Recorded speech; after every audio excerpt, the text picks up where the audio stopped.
What's going on, YouTube? I'm going to ramble a little bit today. Not really a set thing to talk about, but just, of course, the subject of finance and just some things that I've kind of thought about a little bit. But here's the deal. I know we're all worked up and we're complaining about the government not doing this and Barack Obama not doing this and all this other stuff, right? But, I don't think we need it. I think a good book that you should add to your life is, if you want to go on the road to finance, great book, and it's called The Richest Man in Babylon. And what's so great about this book is it talks about a people who became wealthy.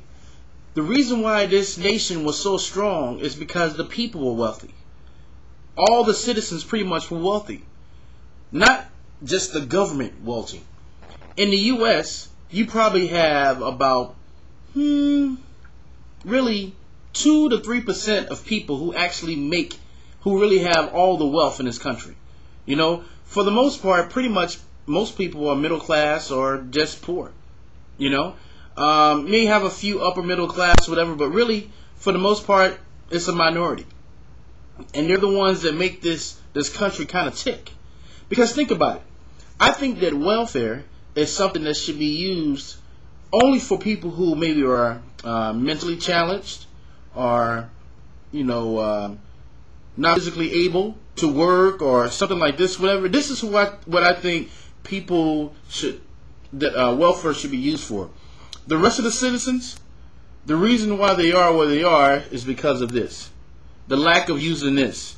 The obstacles that they set up for themselves and things like this, Because until we learn how to become wealthy citizens, and you don't have to have a job, as a doctor or a lawyer or anything like that. You can be wherever you are. It's just your matter of thinking and not being attached to materialistic things. Because really, if you really look at all these people who are poor, materialistic things have held them back.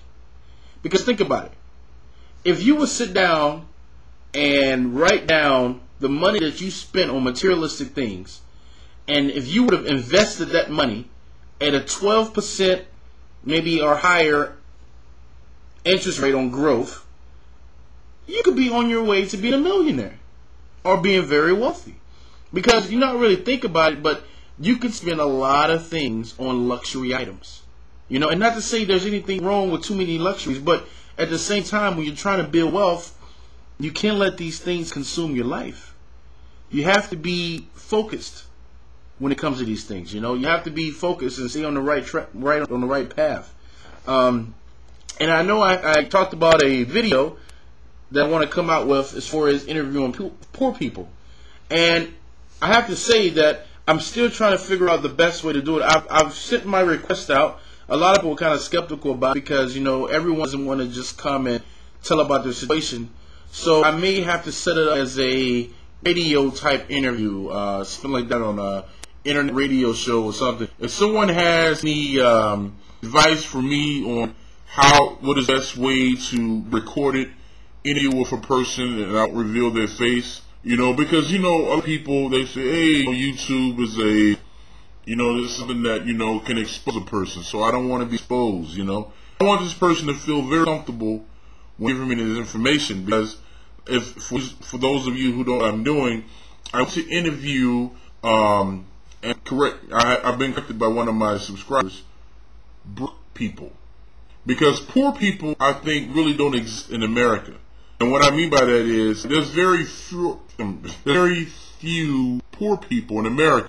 Like, for instance, you may find a person who's in Africa back in the days, like when Ethiopia, and they have no resources around them and no food, and, they're dropping food out of the plane or whatever. You don't have it in America. Okay? So you have a lot of broke people in America. And usually that's because of a couple things, and one of the things is lack of financial knowledge. Okay? So yeah, if anyone have any advice on how I can do a recorded interview with someone, without revealing their face or anything, but yet it still can bring to the YouTube setting, please let me know. Just let me know in your comments. Please subscribe. For those of you who don't know about the ebook, who want to learn more about the debt-free lifestyle, I'll have the link on the page or whatever, so you can definitely take advantage of that. So that's all I have to say today, YouTube. So Still stay on the path to debt free. Cut up these credit cards. Don't go down that road and use that style. Use that style of spending. Just slowly but surely start where you are and make a dedication to yourself or a goal for yourself that you are going to become debt free and you're going to remain debt free. Your life does not depend on a FICO score.